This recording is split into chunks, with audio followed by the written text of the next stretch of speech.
ह्याच्यात शेपू बी टाकलेला आहे, मिरच्याचा पण रोप आहे. मस्त भाजी येत आहे ह्याच्यामध्ये.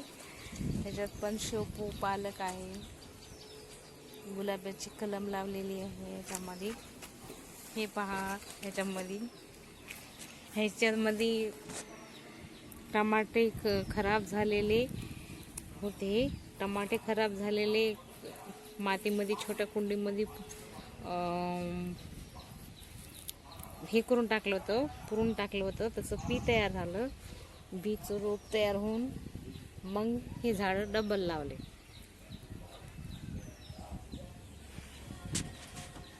कोथिंबीर पण आहे याच्यामध्ये. कोथिंबीर, मिरची, ह्याच्यामध्ये गुलाबाची कलम पण आलेली आहे. कोथिंबीर, पालक आणि टमाटे. ह्याच्यात शेपू आहे, मिरच्या पण लागल्या छान.